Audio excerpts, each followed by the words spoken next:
We learned a lot today in our first conversation with Austin's new homeless strategy officer. She's only been on the job for 20 days and she's already testing out pilot programs. And she told KXAN's Yoojin show how she hopes to get people housed as quickly as possible.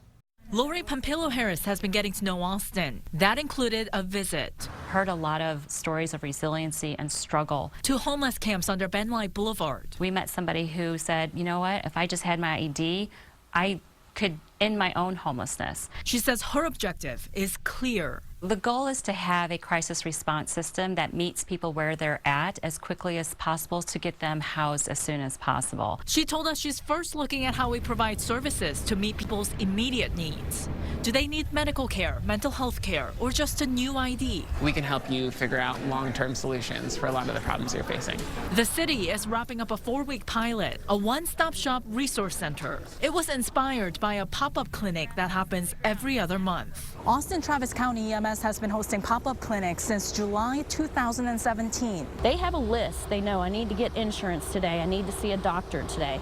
I need to get a clinic appointment. I need to be connected to mental health services. EMS says they've helped about 900 people Increase their quality of life while they're waiting for that housing to become available. Pompilo-Harris says she'll visit EMS's next pop-up and analyze data from the city's pilot resource center. Ultimately, she hopes that'll be one of many tools the city uses to reduce homelessness. Again, there's all the elements for us to move forward in a positive way. Yoojin Cho, KXAN News. Pompilo-Harris came from Orlando, Florida, where she helped reduce homelessness by nearly 24% in 1 year.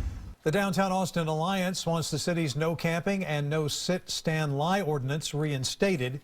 It says part of the foundation for recent changes. It is based on a Ninth Circuit court ruling that ordinances similar to Austin's violate U.S. constitutional rights. Both the International Downtown Association and the state of Texas have filed legal briefs in support of Boise, Idaho. That city is appealing that ruling to the U.S. Supreme Court. The Alliance says right now law enforcement is hamstrung and there is confusion across the community about why the ordinances were changed and what the police can and cannot do to address the significant increases in public disorder. Mayor Steve Adler disagrees. Today he tweeted some of his recommendations on the next steps the city should take to address homelessness. He says he wants to make it clear that law enforcement can and will enforce laws and ordinances prohibiting behavior like urinating or defecating in public or aggressive confrontations. He wants to encourage people to call 911 when they see laws violated, and he wants the city manager and police chief to set policies to help interpret existing ordinances like blocking access.